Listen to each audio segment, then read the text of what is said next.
Assalamualaikum warahmatullahi wabarakatuh. Alhamdulillah wassalatu wassalamu ala Rasulillah wa ala alihi wa sahbihi wa mawalah. Wala hawla wala quwata illa billah. Amma ba'd. Ma'asyiral muslimat, ibu-ibu majlis taklim atau kelas sirah nabawiyah yang insyaallah dimuliakan Allah Subhanahu wa taala. Alhamdulillah kita di pagi hari ini masih diberikan kenikmatan, diberikan kesehatan insyaallah, dan mudah-mudahan seluruh yang kita lakukan mendapatkan pahala dari Allah Subhanahu wa taala. Amin. Ya rabbal alamin. Ya paling tidak kita berharap masuk ke dalam apa yang disabdakan oleh Nabi kita. Ya, dan hadisnya sudah tidak asing lagi. Nabi menyatakan man salaka tariqan yaltamisu fihi ilman sahhalallahu lahu bihi tariqan ilal jannah. Ya, barang siapa yang berjalan dalam rangka untuk mencari ilmu, maka kelak di hari akhir Allah mudahkan jalannya untuk masuk ke dalam surga. Ya, maka mudah-mudahan kita dikumpulkan di masjid ini, di majlis taklim ini, juga mudah-mudahan kita nanti di hari akhir dikumpulkan oleh Allah Subhanahu wa taala dengan keluarga kita di dalam surga Allah Subhanahu wa taala. Amin. Ya rabbal alamin. Ibu-ibu yang dimuliakan Allah Subhanahu wa taala, nanti mungkin sama izin, ya mungkin tidak sampai jam 9:30 ya. Mungkin agak berkurang nanti beberapa menit. Ada paling tidak 3 pembahasan yang kita bahas di pagi hari ini, yaitu kita masih dalam sirah nabawiyah, ya kitab Ar-Rahiqul Maktum, dan kita sekarang masuk di halaman 116. Ya, 116 yaitu terkait dengan dalam asuhan paman Nabi. Ya, dalam asuhan pamannya, yang mana pamannya itu sangat sayang sekali kepada Rasulullah. Ya, dan namanya siapa Bu paman Rasul? Ya, Abu Thalib. Ya, kemarin kita sudah bahas tentang kakeknya, ya Abdul Muttalib, sekaligus sebagai atau sebagian hukum kita ambil ya terkait dengan pembahasan apakah Abdul Muttalib itu masuk surga atau neraka. Ini sudah kita singgung. Yang kemudian terkait dengan setelah Abdul Muttalib itu wafat, ini kan ada sebagian kisah nih Bu. Tapi sebelum menelusuri kebenaran kisah itu, jadi ketika Abdul Muttalib itu akan wafat, kan dikumpulkan seluruh anaknya. Ya kan, anak Abdul Muttalib ada berapa dulu? Masih ingat? Ada 10. Ya, ada 10 yang kemudian putra beliau yaitu ayahanda Nabi kita, ya, yaitu Abdullah, itu kan wafat. Ya, maka masih ada paman, ya paman-paman atau saudara-saudara ayahnya, ya paman daripada Rasulullah. Yang kemudian ada misal ada Abbas. Ya, kemudian ada siapa lagi? Hamzah misal. Terus ada lagi Abu Lahab. Ada beragam pamannya. Ya, sehingga kemudian ketika sang kakek sedang sakit parah, ya ini dikumpulkan. Yang kemudian intinya, kalau nanti aku meninggal, siapa yang memerawat keponakan kalian ini? Yaitu Rasulullah al-yatim. Ya, Rasulullah saat itu sudah menjadi statusnya yatim piatu kalau bahasa Indonesia. Ya, sehingga ketika sang kakek kemudian menawarkan siapa yang mau merawat keponakan kalian, ya sehingga ringkasnya kemudian muncullah misal ada siapa? Abu Lahab. Ya, Abu Lahab ini digambarkan wallahu alam ya dalam kisahnya itu dengan sosok yang kemudian kaya raya. Ya, yang kaya raya tapi juga ada anak-anaknya. Ya, sehingga kemudian Abdul Muttalib melihat ini orang kaya raya dan anaknya juga ya tidak sedikit. Sehingga kata Abdul Muttalib enggak cocok. Ya, tidak cocok karena apa? Bisa jadi nanti sibuk dengan kekayaannya, dikhawatirkan. Ya, dikhawatirkan hanya apa? Hanya sebatas materi yang dipenuhi. Kan kadang begitu Bu ya, ada tipe orang kaya itu yang kemudian apapun yang diminta anak diberi, tapi tidak peduli dengan misal pendidikan ibadahnya, pendidikan akhlaknya, dia tidak peduli. Nah, maka ketika kemudian Abu Lahab mengatakan sudah sama saya saja, kemudian dikatakan Ya setelah diperhatikan oleh sang kakek, kan orang tua tahu Bu ya, orang tua itu paling tahu tentang bagaimana kondisi anaknya, ya tentang kepribadiannya, perilakunya. Ya sementara sang kakek sangat cinta kepada cucunya, yaitu Nabi Muhammad. Sehingga intinya tidak mau memberikan kepada salah orang. Akhirnya kemudian yang lain seperti Abbas, ya. Abbas mengatakan, ya sudah, ya ayah nanti biar ponakan itu dengan saya saja. Sebagian mengatakan Abbas itu anaknya lumayan banyak, tapi ya apa istilahnya statusnya tidak seperti Abu Lahab, miskin. Jadi kalau yang anak banyak tapi miskin, gimana Bu? Nah, khawatir apa? Ya khawatir malah terlantar. Ya anggap sajalah, ya misal punya anak 3 atau 4 misal. Sementara kemudian miskin, ketika ada makanan khawatirnya. Ya khawatirnya kemudian dikasih ke anaknya, nanti Nabi Muhammad misal apa? Ya dia kok saya mentang-mentang bukan anak, akhirnya apa tidak diberi. Tapi kalau kemudian yang dikasih adalah Nabi, khawatir anak-anaknya juga begitu. Ya sehingga sang kakek ini jeli sekali. Ya sehingga dikatakan untuk Abbas, ya, untuk kamu juga tidak tepat. Ya dengan kondisi kamu demikian maka tidak tepat. Hamzah pun begitu. Ya Hamzah bin Abdul Muthalib, ya sang paman. Hamzah itu kan juga jadi paman Nabi, tapi juga sekaligus saudara sesusua Nabi. Ya karena antara Hamzah dengan Rasul itu ada seorang wanita, ya kalau tidak salah yang Thuwaibah itu ya, atau yang sebelumnya, yaitu apa? Hamzah pernah disusui oleh dia, Rasul pun sama, pernah disusui oleh dia. Karena dulu sudah kita bahas, ya ada 4 wanita yang menyusui Rasulullah, yaitu yang pertama adalah Siti Aminah ibunya, kemudian ada Rabi'ah, kemudian ada Thuwaibah, kemudian ada Halimah. Ya yang kelima ini diperselisihkan. Ya yang kelima itu ada Ummu Aiman. Ya Ummu Aiman itu sebagian ulama mengatakan termasuk menyusui Nabi. Jadi Ummu Aiman itu merupakan budak ayah Nabi. Jadi Abdullah ya atau Aminah itu punya budak namanya Ummu Aiman. Ketika sang ayah meninggal, Ummu Aiman ini luar biasa sayang sekali kepada Nabi. Ketika Aminah juga meninggal, kemudian Ummu Aiman ini juga sayang kepada Nabi. Sudah seperti siapa pun, sudah seperti kepada anaknya sendiri. Ya maka sebagian ulama mengatakan Rasulullah sempat disusui oleh Ummu Aiman, tapi pendapat ini lemah. Ya pendapat ini lemah. Yang kuat itu adalah yang menyatakan Ummu Aiman bukan yang menyusui Rasul, tetapi yang mengasuh. Ya jadi yang mengasuh Nabi sejak kecil itu adalah Ummu Aiman. Ya maka Rasul kalau masuk ke rumah Ummu Aiman Bu, itu sudah seperti masuk ke ibu sendiri. Ya udah, misal lagi Ummu Aiman ada di rumah, Rasulullah ngetuk, "Assalamualaikum," buka pintu, masuk. Ya karena sudah seperti apa? Sudah seperti antara anak dan ibu. Maka ketika kemudian Rasulullah kemudian bertemu dengan Ummu Aiman, kemudian nunjuk kepada para sahabat, ya Rasulullah nunjuk kepada Ummu Aiman dan mengatakan, "Hadhihi min ahli baiti."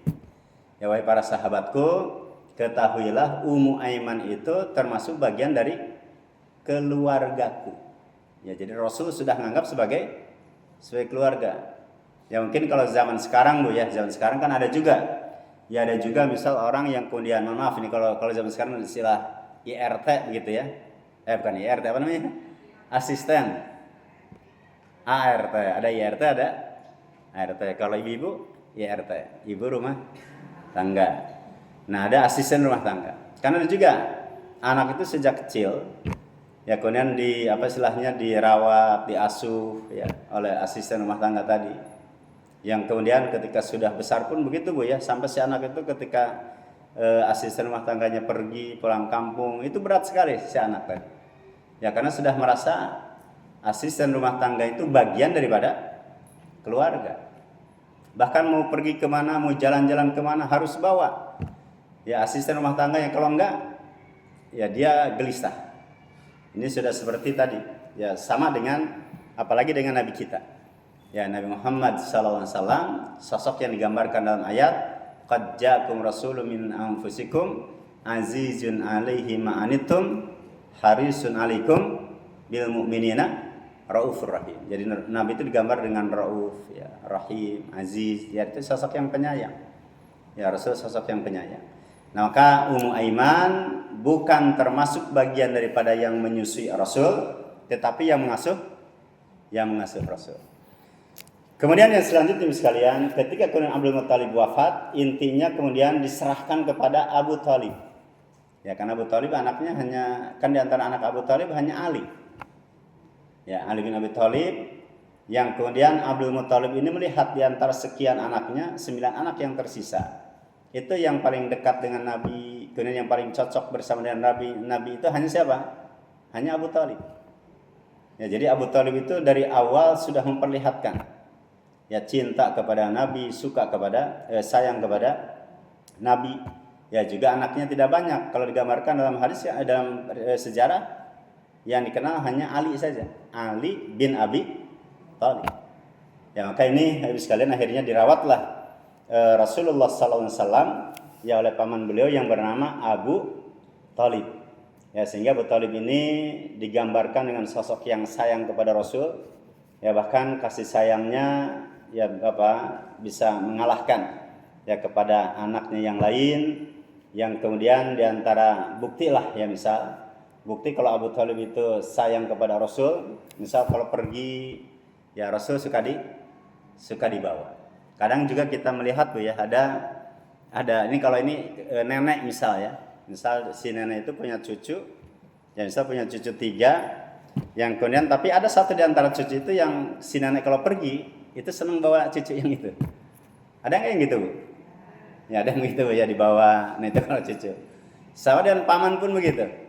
Ya, ketika kemudian misal ibu punya anak, yang kemudian ada ibu punya adik, si paman itu suka. Ya, paman itu misal bawa yang ini. Ya, Kak, ini ya si Dede dibawa dulu. Ya, atau ada juga yang kemudian dibawa jalan oleh pamannya, ya, kemudian diajak main oleh pamannya. Sama dengan Rasul pun begitu. Ya, sehingga ketika kemudian Abu Thalib membawa Rasul sallallahu alaihi wasallam, ya kemudian juga digambarkan yang sosok yang kemudian Abu Thalib itu ada sosok yang pembela, ya pembela Nabi. Pokoknya ada apa-apa Abu Thalib selaku paman berada di garda terdepan. Ya, beliau sosok yang sayang kepada Rasul, sosok yang membela Rasul, kemudian sosok yang senantiasa menolong Rasul. Ya, bahkan nanti di halaman selanjutnya Bu ya, nanti ketika perang tentang Abu Thalib itu nanti akan kita temukan. Ya, jadi kalaupun misal digambarkan kalau matahari berada dalam ya genggaman tangan kanan, kemudian bulan di sebelah kiri, yang kemudian Abu Thalib dipaksa disuruh untuk meninggalkan Muhammad, ya maka pamannya tidak akan mundur. Ya, tidak akan rela kalau kemudian Rasul menjadi Bu ya bancakan orang-orang kafir. Padahal Ibu sekalian, Abu Thalib itu ketika itu dan bahkan wafatnya dalam keadaan Bu? Islam atau kafir? Ya, jadi pendapat yang kuat ya pamannya Nabi itu meninggal dalam keadaan kafir. Nanti akan kita bahas ya terkait dengan ada namanya tahun kesedihan. Ya, tahun kesedihan itu wafatnya 2 sosok yang Rasul cintai di tahun yang sama. Yang pertama adalah istrinya ya Khadijah. Kemudian yang kedua adalah pamannya. Maka dikenal dengan tahun apa Bu? Ya, jadi Amul Huzni atau Amul Hazan. Ya, digambarkan dengan tahun kesedihan. Karena tadi ya 2 sosok yang beliau cintai itu meninggal. Nah, maka ini bukti kalau paman Nabi itu sayang kepada Rasul seperti yang tadi kita gambarkan, maka al-jaza min jinsil amal. Ya, balasan itu setimpal dengan perbuatan. Sama Rasul senantiasa mengenang jasa kakeknya. Bahkan Rasul ketika berhadapan dengan musuh dan dengan di hadapan para sahabat, Rasul mengatakan Saya seorang nabi, tidak pernah bohong, dan saya anak Abdul Muthalib. Rasul tidak mengatakan saya anak Abdullah, enggak. Ya, tapi mengatakan saya anak Abdul Muthalib, anak kakeknya. Ya, ini gambaran terkait dengan Rasul betul-betul ya teringat betul jasa daripada sang kakek sama dengan jasa pamannya. Ya, maka Rasul dalam beberapa momen begitu ya menyebut nama pamannya. Kemudian bahkan diriwayatkan nanti ya bagaimana kepedulian Rasul kepada paman kepada pamannya. Ya, sampai nanti akan kita temukan riwayat Imam Muslim, hadisnya agak panjang, walaupun nanti akan dibahas terkait dengan detik-detik ya wafatnya paman Rasulullah. Yaitu apa? Ketika paman Rasul kemudian sakaratul maut, ya Rasul datang. Rasul datang, tapi di sekitar paman Rasul ada juga tokoh-tokoh Quraisy. Ya, ada misal siapa? Abu Jahal. Ya, ketika Rasul mengatakan, wahai paman, ya ammi, qul la ilaha illallah, usyafi' bika indallahi yaumil qiyamah. Ya, jadi Nabi mengatakan, wahai paman, coba ucapkan satu kali saja. Ucapkan kalimat la ilaha illallah. Itu ketika apa, Bu? Ketika sakit parah, ya istilahnya apa, menjelang sakaratul mautnya. Nabi hanya minta kepada Abu Thalib itu kalimat la ilaha illallah saja. Karena kalau kalimat dengan asyhadu anna Muhammad Rasulullah-nya, Abu Thalib sudah tahu. Ya, Abu Thalib itu tahu Muhammad itu Rasul. Kemudian bukan sekedar tahu, bahkan apa, Bu? Membela. Ya, jadi pembelaan Abu Thalib itu jauh mengalahkan dengan orang-orang Islam yang lainnya. Ya, jadi dari sisi perbuatannya itu Abu Thalib sudah Islam. Abu Thalib itu sudah Islam dari sisi perbuatannya. Ya, tetapi syarat masuk Islam itu kan juga ada apa? Ada kalimat tauhid tadi, yaitu asyhadu alla ilaha illallah. Ya, karena sebaik-baiknya amal, sebesar-besarnya amal, ya meskipun amal seseorang itu banyak, tapi kalau kemudian tidak punya iman gimana, Bu? Diterima tidak amalnya? Kan sia-sia. Jadi iman itu, tauhid itu syarat sah amal. Ya, kalau diumpamakan, kalau siapa siapa yang mentor ITB itu, Bu, yang sudah meninggal, ya Allah yarham, Bang Abdurrahim ya. Iya, ada yang kenal, Bu? Ya, yang di ITB itu, ya, itu beliau termasuk mengumpamakan syahadat itu, ya merupakan apa istilahnya? Ya misal angka 1. Ya, ketika ada amalan nilainya 1, dia nambah. Ya, artinya bertambah terus. Tapi kalau kemudian tidak syahadat, berarti kan di belakangnya berapa? 0, Bu ya. Kalau di belakang 0 itu segede apapun ya masih 0 saja. Ya, artinya tidak ada nilainya sedikit. Ya, tidak ada bahkan. Nah, maka terkait dengan Abu Thalib itu begitu. Ya, amalnya sudah besar, amalnya banyak, bahkan amalnya seperti orang Islam. Ya, tetapi sayang, beliau belum mengucapkan kalimat la ilaha illallah. Ya, karena bagaimanapun orang yang wafat, yang kemudian di akhir kalimat sebelum menjelang wafat mengucapkan kalimat la ilaha illallah, jaminannya apa, Bu? Surga.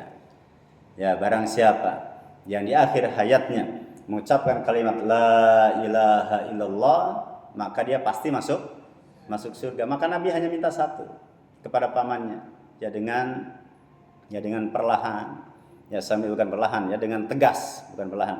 Beliau dengan tegas meminta kepada sang paman, ya paman, ucapkan kalimat sekali saja, kalimat la ilaha illallah. Dengan kalimat yang engkau ucapkan satu kali itu, aku akan mintakan syafaat kepada Allah Subhanahu wa taala.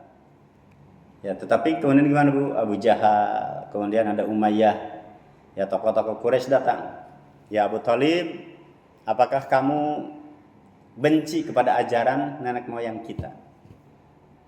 Ya, apakah kamu benci kepada ajaran Abdul Muthalib? Nah, nanti ini dari hadis ini ada penjelasan nanti para ulama, ternyata Pak Abdul Muthalib pun ya masuk dalam kategori yang justru terancam.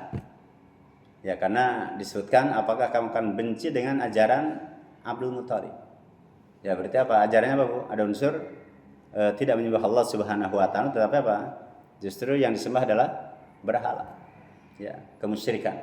Nah, maka sekalian, ketika kemudian Abu Thalib ketika melirik Nabi Muhammad ingin mengucapkan kalimat la ilaha illallah, tapi kemudian melirik lagi kepada teman-temannya.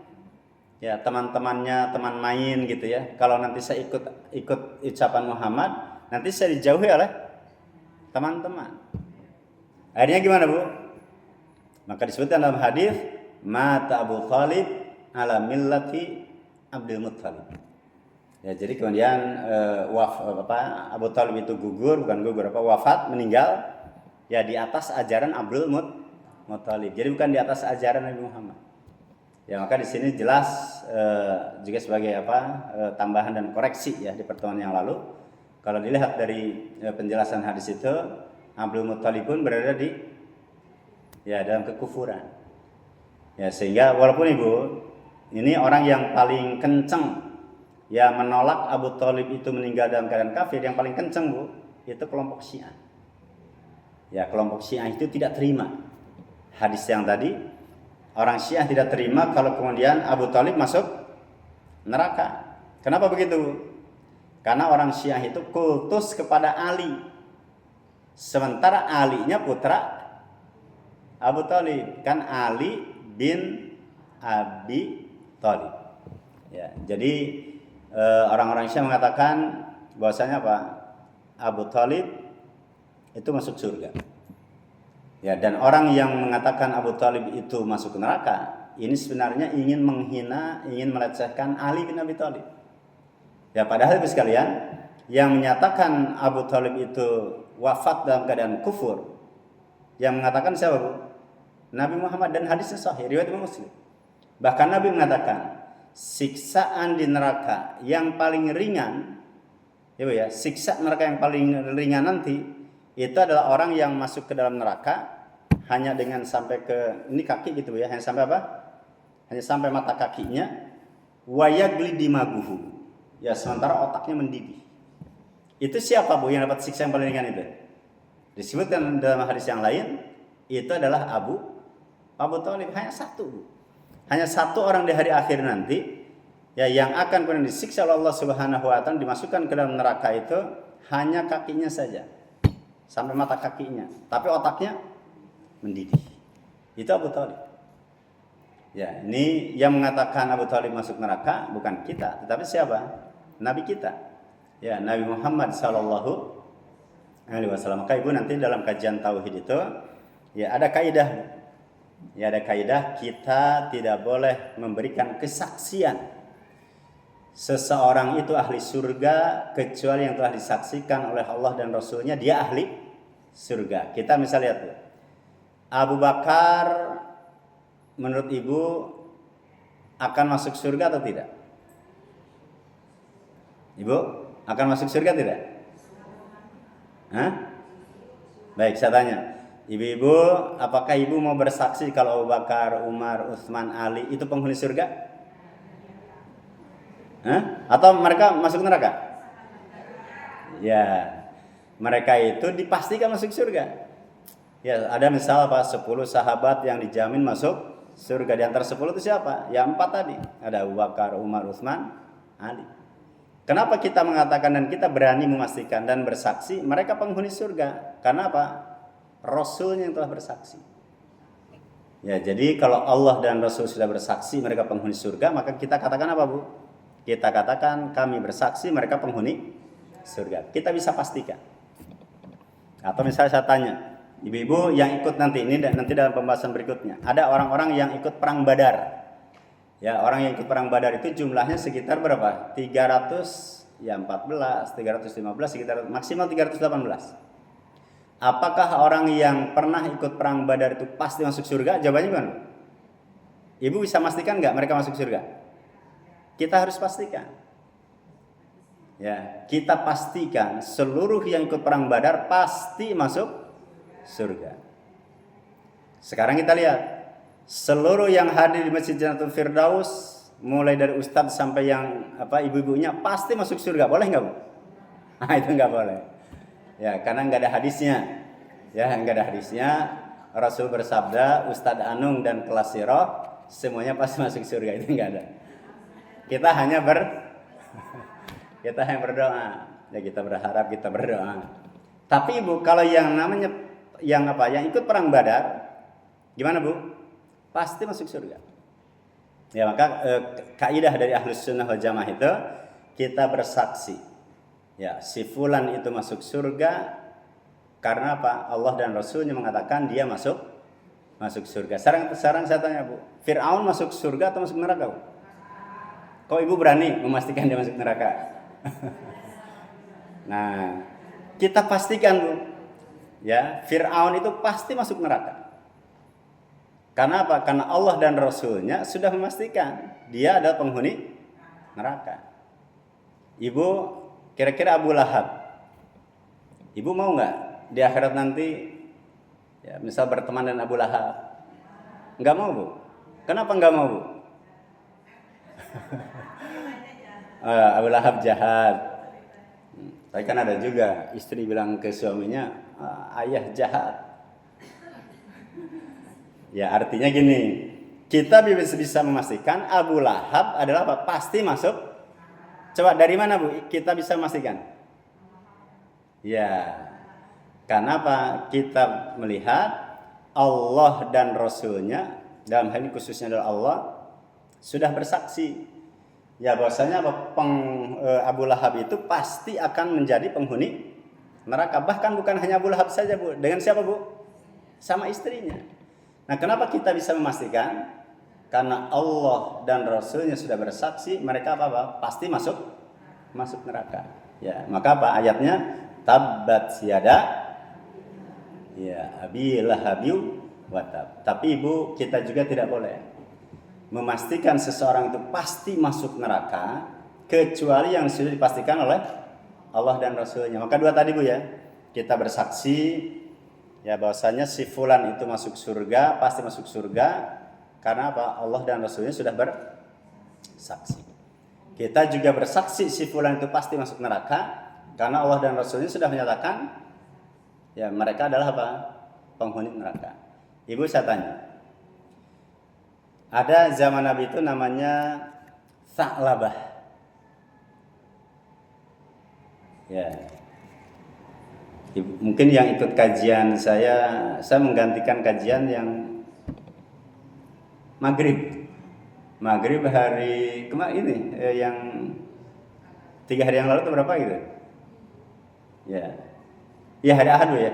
Ya hari Ahad Maghrib. Saya tanya, Ibu, ada Tha'labah bin Hatib yang digambarkan dulu sholatnya rajin, dia miskin, kemudian berubah jadi kaya raya, tidak mau zakat, tidak sholat lagi, kemudian dia seorang munafik. Ibu, saya tanya, pernah dengar kisah Tha'labah yang miskin, kaya raya, kemudian lupa lagi dengan Nabi, tidak mau zakat? Pernah dengar nggak, Bu? Nah, itu hati-hati tuh. Ya, banyak riwayat, banyak kemudian para penceramah karena senang dengan kisah begitu ya. Akhirnya apa? Dikisahkan Tha'labah itu yang tadinya beriman berubah jadi munafik. Kalau kemudian dikatakan dia munafik, di akhirat masuk neraka, itu nggak boleh. Karena apa? Tha'labah itu adalah orang yang pernah ikut perang Badar.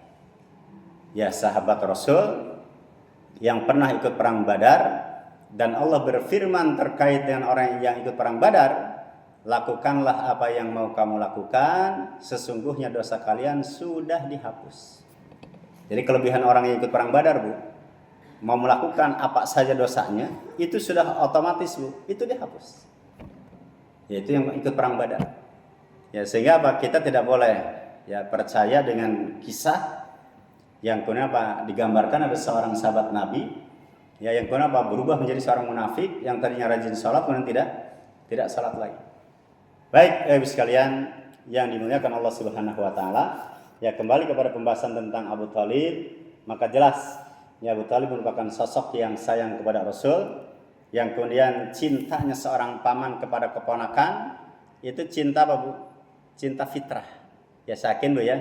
Misal ibu punya kakak melahirkan, kan ibu juga sayang kepada keponakan. Apalagi ketika ibu misal masih gadis sebelum menikah gitu ya, kakaknya udah nikah duluan, itu kan keponakannya dibawa-bawa. Ya, atau juga sebaliknya, ibu melahirkan, ibu punya adik, ya kemudian si adik juga bahkan sayang kepada ya anak ibu, ya keponakannya. Nah, ini maka cintanya seorang paman, cintanya seorang bibi kepada keponakan itu merupakan cinta fitrah dan juga cinta kekerabatan. Dan itu yang dimiliki juga oleh siapa? Oleh Abu Thalib, ya paman Rasulullah sallallahu alaihi wasallam. Yang kemudian sekalian di halaman 116 itu meminta hujan dengan wajah beliau. Ya, nanti ibu kalau baca ya buku ini, ketika itu intinya penduduk Mekah ini krisis nih, Bu. Ya, penduduk Mekah sudah kekeringan, yang kemudian tidak turun hujan. Ya, maka secara ringkas kemudian Abu Thalib membawa Nabi ya ke Ka'bah. Yang kemudian punggung Nabi disandarkan ke Ka'bah, ya disandarkan ke Ka'bah. Yang kemudian juga Abu Thalib memegang ya erat tangan Rasul atau jari jemarinya. Ya, yang kemudian tadinya ya intinya Abu Thalib itu apa? Berdoa. Dia minta kepada Allah ya agar apa? Menurunkan hujan. Artinya dengan tata caranya Abu Thalib dulu. Ya, tetapi intinya di sini meminta hujan dengan wajah beliau. Ya, walaupun wajah di sini dalam arti ini kan meminta hujan bijahin Nabi, ya jah Nabi. Jadi posisinya Rasul. Nabi Muhammad itu sejak kecil itu sudah Allah jaga. Nah, maka Abu Thalib dulu ya ketika melihat Rasul sosok yang baik gitu ya, sosok yang anak yang kemudian ya pokoknya beda dengan yang lain. Diharapkan dengan dibawa ke Ka'bah, kemudian dia berdoa minta diturunkan hujan, ya harapannya apa? Hujan bisa turun. Ternyata gimana, Bu? Digambarkan dalam riwayat ini, ketika langit itu masih panas, masih terang benderang, tiba-tiba gimana? Mendung. Ya, tiba-tiba mendung yang kemudian turun hujan. Lalu menurunkan hujan yang sangat deras hingga lembah-lembah terairi dan ladang-ladang menjadi subur. Ya, ini luar biasa ya, bagian daripada bukti kalau Nabi kita Nabi Muhammad SAW punya apa, Bu? Irhasat. Itu sudah kita bahas ya. Irhasat itu peristiwa yang luar biasa di luar nalar manusia, terjadi sebelum Nabi diangkat menjadi Nabi. Karena kalau dulu nih, Bu, ketika kemudian penduduk datang, ketika Rasul sudah jadi Rasul, ya penduduk Madinah datang. Ya Rasulullah, ini ladang-ladang kita pada mati. Ya, tidak turun hujan. Maka tolong doakan kepada Allah agar apa? Agar menurunkan hujan. Akhirnya Rasul berdoa, kemudian turun hujan. Terus hujannya gimana, Bu? Hujannya tidak berhenti. Ketika kalau kemudian dulu ladang itu tidak tumbuh karena tidak hujan, kemudian berubah. Ibu ya, berubah kemudian ladang itu apa? Mati gara-gara kelamaan hujan. Kira-kira begitu, Bu ya. Kan baru nanam padi, nanam apalah ya. Kemudian biar itu tumbuh, kemudian apa? Minta turun hujan. Ketika hujannya kebanyakan, kelamaan, kira-kira gimana, Bu, yang baru ditanam itu? Ya, busuk juga. Maka datang lagi kepada Rasulullah, ya Rasulullah, ya ini dengan hujan ini justru apa? Tanaman-tanaman pada mati. Maka Nabi mengatakan, Allahumma hawalaina wala alaina. Itu salah satu doa juga, Bu ya. Kalau hujan itu begitu deras, begitu kencang dan seterusnya, kita doakan Allahumma hawalaina wala alaina. Ya Allah, turunkanlah hujan ya di sekitar kita, tapi tidak menimpa. Kan gini, Bu. Misal ini daerah apa namanya ini? Taman Galaksi, Bu ya. Ya, kalau kita mengatakan ya Allah turunkan hujan di sekitar kita, misal turun hujannya di Bekasi, misalnya daerah Pekayon. Ini Pekayon bukan? Bukan ya, Pekayon. Dalam arti apa? Kalau ada hujan daerah sana, di sini pun nggak akan kekeringan. Ya, maka kemudian Nabi mengatakan ya Allah turunkanlah hujan di sekitar kita. Ya, artinya apa? Di luar. Ya, di luar apa? Tidak langsung di tempat itu, tapi apa? Di sekitar kita. Jatuhkanlah hujan itu di gunung-gunung, jatuhkanlah hujan itu apa? Di lembah-lembah. Nah, itu zaman dulu, Ibu sekalian. Orang-orang kalau kemudian kering, kemarau, krisis dan seterusnya, itu datangnya ke siapa? Kepada Rasul. Maka Ibu, di pembahasan poin kedua ini terkait dengan meminta hujan dengan wajah beliau, ini masuk dalam pembahasan istighotsah. Ibu pernah dengar istighotsah, Bu? Ya, suka disebutkan ya, ada istighotsah kubro misal. Ya, atau misal istighotsah itu apa, Bu? Bahasanya, bahasa mudahnya istighotsah itu minta bantuan. Ya, misal ada orang yang kemudian ketika hujan sudah tidak turun, dilihat nih. Kalau zaman Nabi yang paling soleh, yang paling baik siapa, Bu? Rasul. Ya, maka para sahabat datang kepada Rasul, ya Rasulullah, doakan agar turun hujan. Nanti Rasul berdoa. Itu namanya istighotsah. Jadi istighotsah itu ya minta bantuan, itu hukum asalnya coba dilihat dulu Bu, surat Al-Qasas. Silakan dibuka. Surat Al-Qasas, surat ke-28 ayat yang ke-15. Ayat 15 menurut tidak salah. Ya, surat ke-28 ayat 15. Boleh diantara ibu ada yang baca, mau dengan teks Arabnya silakan, atau dengan terjemahnya saja juga silakan.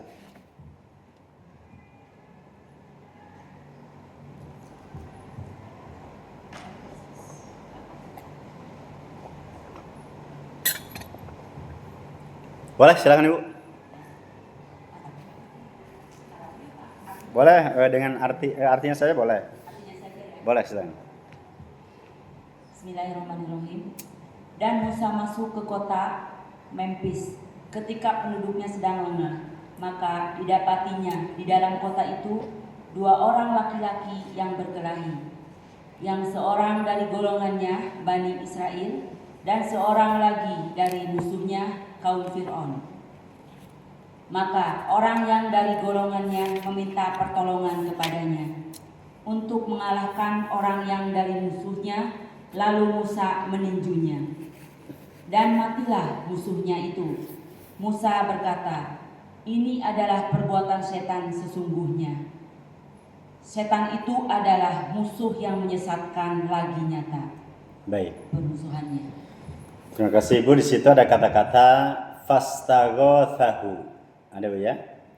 Fastaghothahu alladzi min syi'atihi. Ada ketemu Bu? Ya, jadi ini terkait dengan Nabi Musa dalam pelariannya Bu. Ya, beliau kenapa masuk ke masuk ke kota. Ya, yang kemudian ditemukan di kota itu apa? Bukan pelarian, ini sebenarnya belum pelarian ya. Jadi ketika itu Nabi Musa dipelihara oleh Fir'aun. Ya, dipelihara oleh Fir'aun, yang kemudian beliau masuk kota, tiba-tiba ada orang yang 2 orang yang kelahi. Yang satu adalah dari kalangan Bani Israel, yang satu dari kalangan Kibti. Fir'aun itu dari kalangan Kibti, Nabi Musa dari kalangan Bani Israel. Jadi kalau dalam kasta, ya Bani Israel itu kasta terendah. Kibti atau Egypt itu kalangan tinggi. Maka ketika Nabi Musa menemukan ini orang Kibti, ini orang Bani Israel, ya maka dari kalangan yang orang Bani Israel minta bantuan kepada siapa? Kepada Nabi Musa. Maka digunakan fastaghothahu. Ya, orang yang dari Bani Israel itu minta bantuan ke Musa, karena Nabi Musa adalah dari kalangan Bani Israel. Dan luar biasa nih Bu. Ya, Nabi Musa mau diminta bantuan, kemudian sekali tinju, sekali pukul langsung mati. Ini ngalahkan Mike Tyson nih. Ya, jauh. Ya, luar biasa, sekali pukul mati.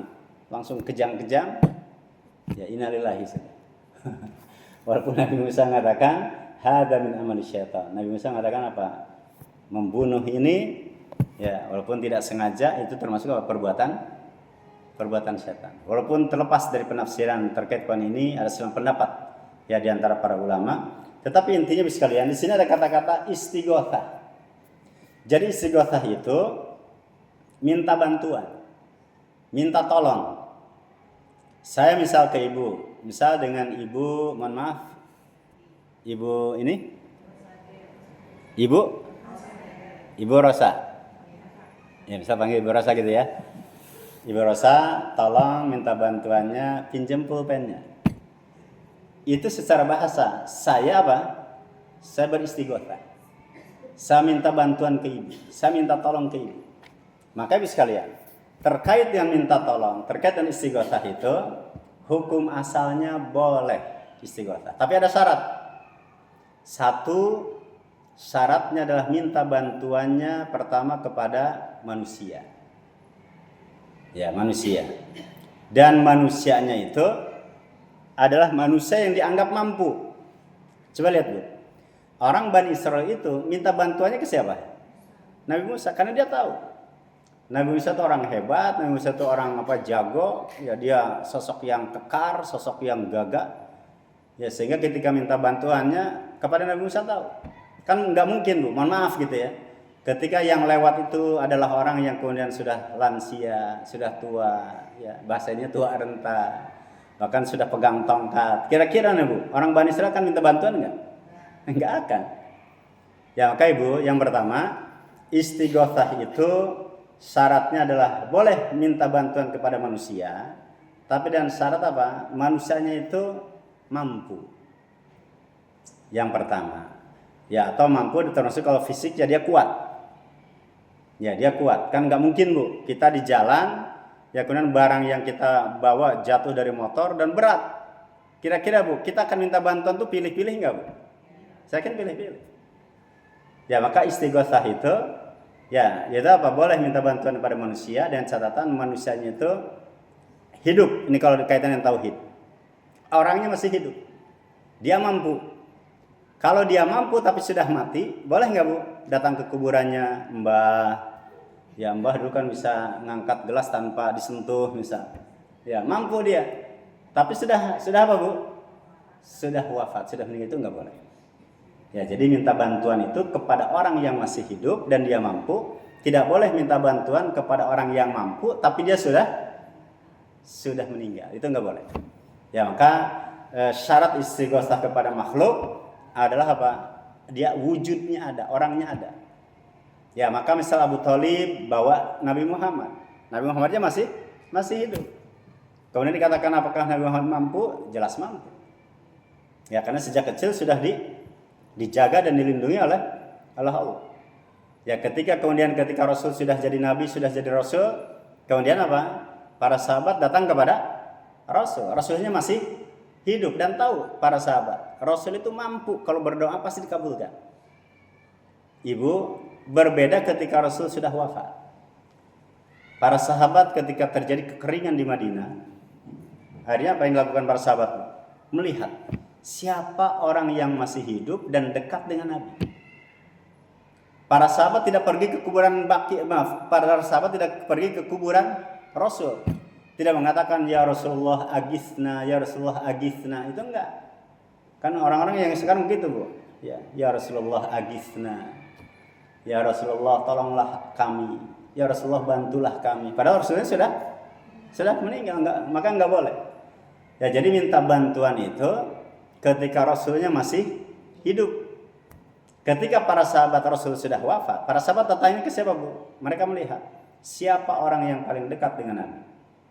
Siapa orang yang paling dekat dengan Nabi dan orang yang paling baik sesudah Nabi. Dilihat, oh ternyata pamannya, yaitu Abbas. Ya, Al-Abbas. Jadi Abbas itu kan punya anak, di antara anaknya ada Abdullah bin Abbas. Ya, Abdullah bin Abbas, ada Fadalah bin Abbas, ya ada Fadl bin Abbas. Ya, Fadl bukan Fadalah. Ya, Fadl bin Abbas. Itu kan anak-anak artinya apa? Anaknya Abbas. Maka para sahabat mengatakan, wahai Abbas, paman Rasul, dulu kami ketika Rasul masih hidup, kami datang kepada Rasul untuk minta berdoa, ya agar berdoa kepada Allah agar diturunkan hujan. Tapi Rasul sudah enggak ada. Maka yang ada sekarang adalah pamannya. Maka para sahabat mengatakan, wahai paman Rasul, tolong berdoa kepada Allah, bantu kami agar engkau berdoa kepada Allah agar apa? Minta diturunkan hujan. Nah itu Ibu sekalian, jadi istighotsah itu harus kepada yang masih hidup. Enggak boleh dengan orang yang sudah wafat. Ya banyak orang tuh Bu, ya datang ziarah ke para kuburan sunan. Ya datang kepada kuburan para imam. Ya datang ke kuburan para kiai misal. Tapi untuk apa Bu? Istighotsah di kuburan itu. Boleh tidak Bu? Tidak boleh. Jadi istighotsah itu boleh kepada manusia dengan syarat masih hidup. Yang kedua mampu. Ibu, kalau ibu misal kehilangan mobil, boleh nggak lapor ke polisi? Boleh, karena memang tugasnya dan dia mampu. Ya apalagi ya polisi itu kan untuk mengetahui saya ada di mana sekarang dengan HP yang saya pegang bisa ketahuan nggak Bu? Kan bisa ketahuan.